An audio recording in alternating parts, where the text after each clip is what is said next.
This is the card that I created using a Sweet Pea stamp called Cloaked Lady by Teresa Sherman, and I've used a Sizzix die cut and put Martha Stewart tape over the top and tape here. The paper is by Recollection, and I have grunged up the bottle cap and the key using some Crackle nail polish and some silver metallic micas. And I've also used mica powder on the flowers. Today I'm going to be showing a technique on how to create dimension in the folds by using Copic markers. I'm going to start out by laying down some C3, and I'm going to use kind of some curved lines here.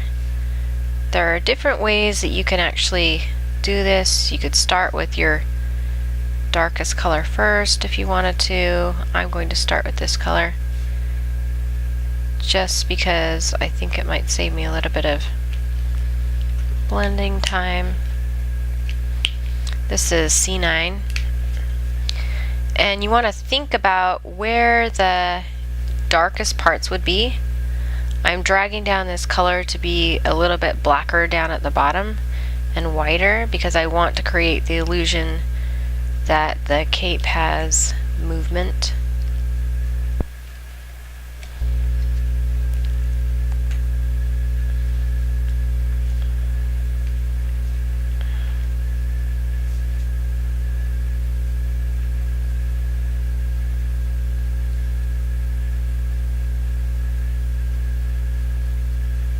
And right now you're not really going to worry about the harshness of the lines. It's going to look harsh at first. All that gets blended out. So we're just thinking about where our depth is going to be.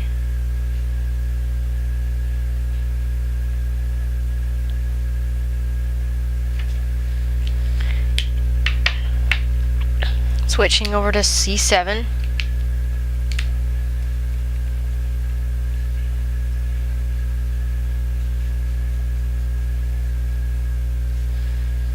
I'm just going to go down, blending through.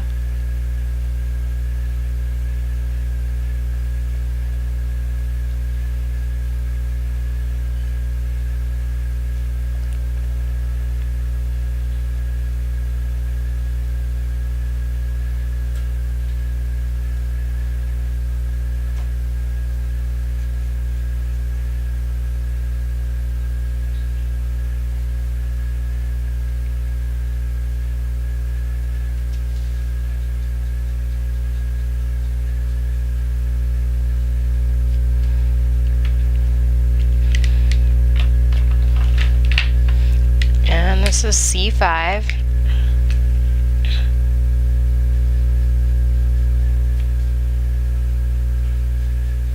Now, depending on what you want your cape to look like when you're finished, if you want it to look more black, then you're going to use darker colors, and if you want it to look more gray, then you would use less,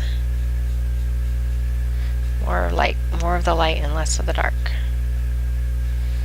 After I get through here, I'll show you a couple of different looks. Also, your strokes make a difference. Depending on how you do your strokes will create different effects. If you come at an angle, it gives more of a softer line, and if you come more vertical, then it gives you more of a hard line.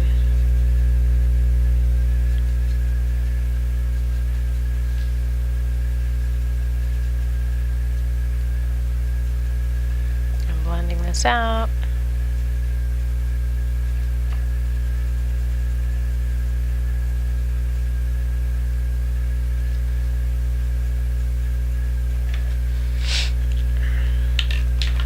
This is C3.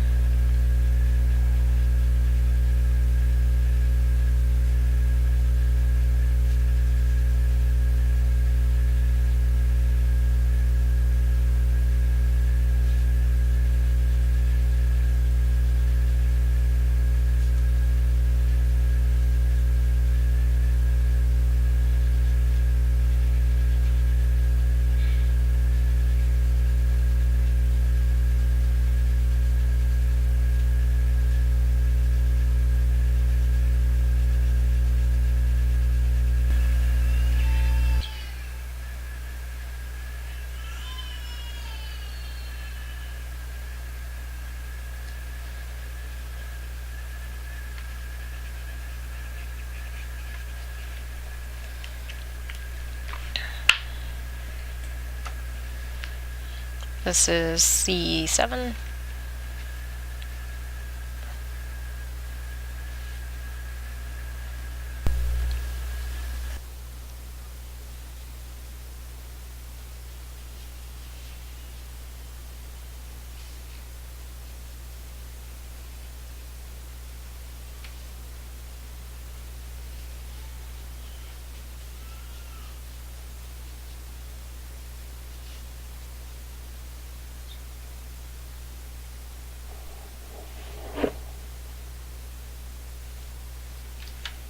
Okay, now we're going to continue blending with C3 over those wet areas.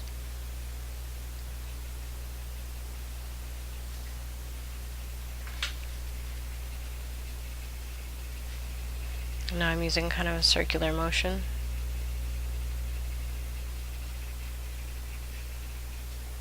And depending on the effect that you want, the wetter that it is, the more it's going to blend. So say we came right in here, and then we use the C3 over the top, then it will blend a little bit more than if it was dry. See the difference there?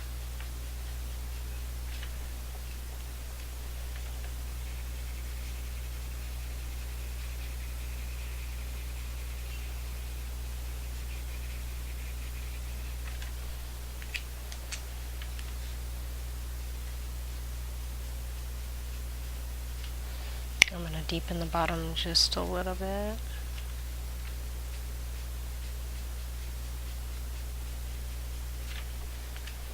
And then really quickly blend.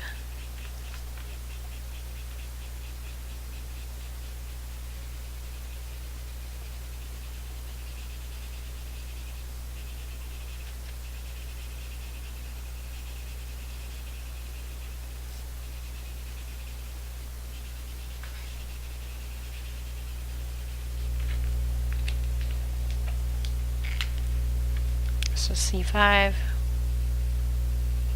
a little bit of C5 in there.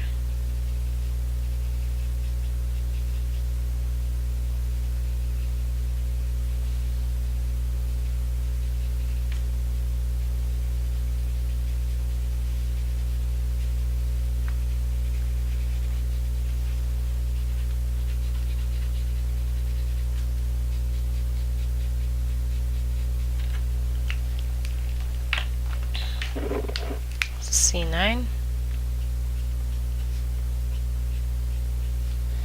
Just deepening out the shadow just a little bit, using some really tiny strokes up at the top because we don't want this to get too black.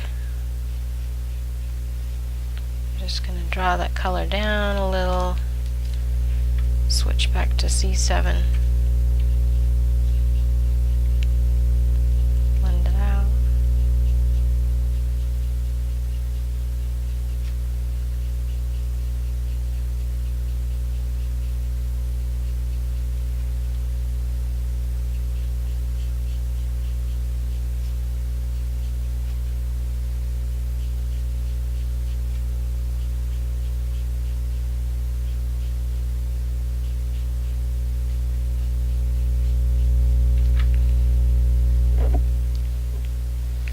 Switching back to C3.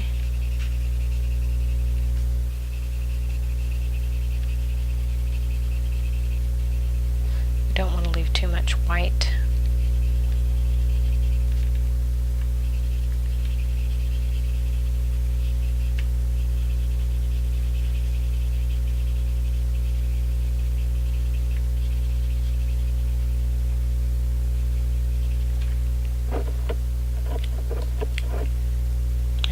To C7.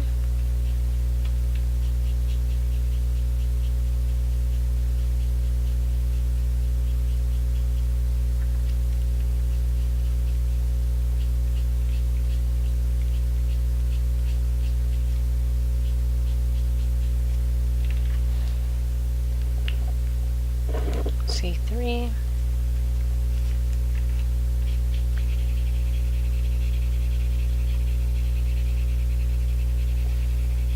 always add more color in if you want to. See how that's just blending that back out again? And you want to watch with your lighter colors because the lighter colors will bleed back through the darker. So you might want to keep that in mind when you're coloring, because see, like as in here, how that lighter color is actually making the darker color bleed upwards. And if that wasn't what you wanted to do, you'd have to go back in and add more dark like this.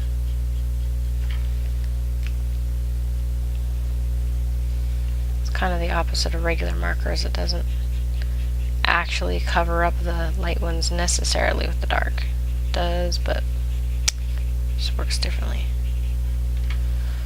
You can see how we're starting to get some dimension. I'm going to come here and put some dark in the hood, and we're going to see where we want our dark areas to be here. And there.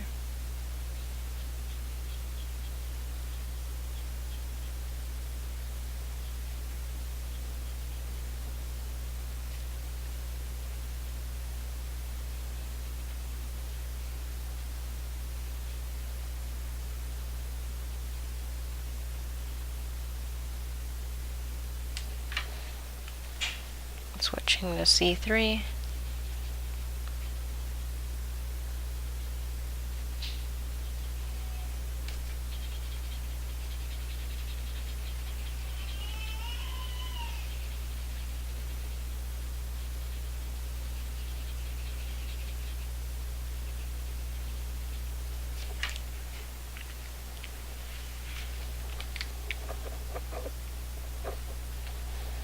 And back to C7.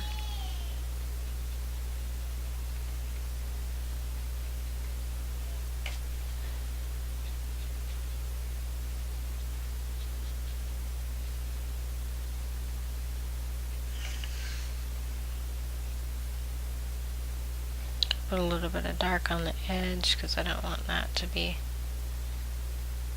too pigmented there, other than dark. C3 again.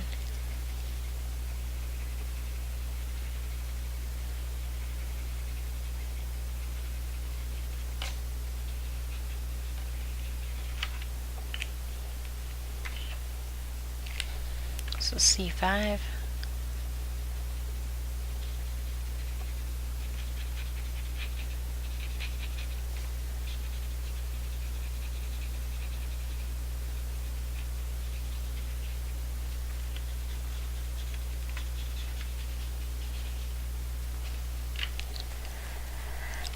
Then I'm going to grab my black, which is 100, and we're going to add just a little bit more depth very sparingly along the edges.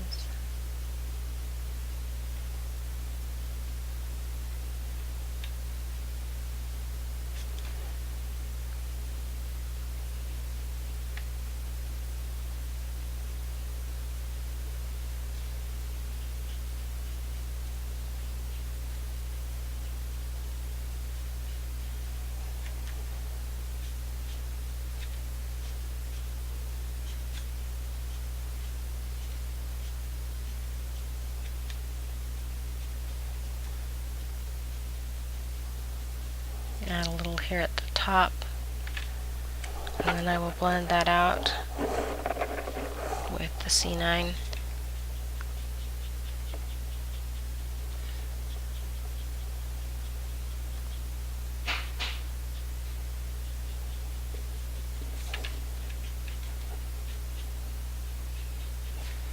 Add a little bit of depth to the bottom of the cape here. And we'll blend that out with C7.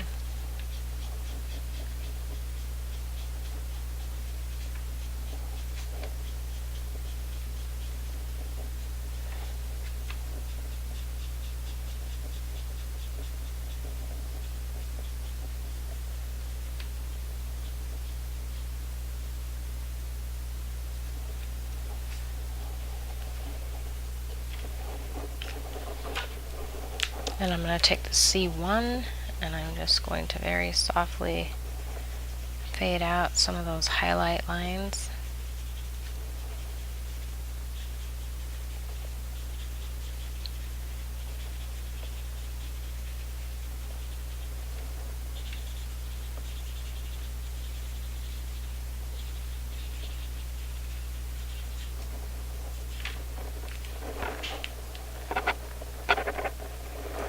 Yeah, just a little more C3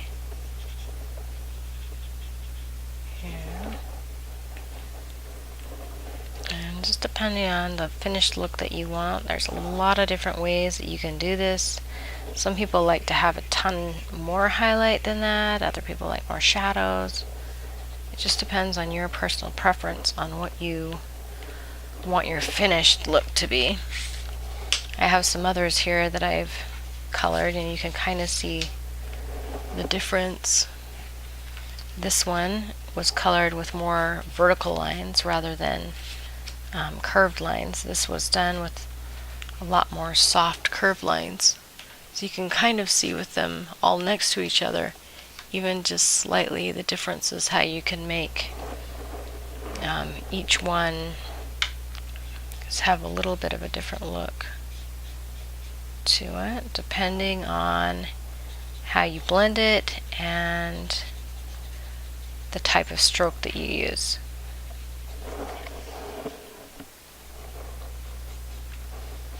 I could even go in here and add, a little bit more black in here and make this a lot more. I could make this a lot more blended, or I could make it have a lot more contrast depending on the way that I colored the two together.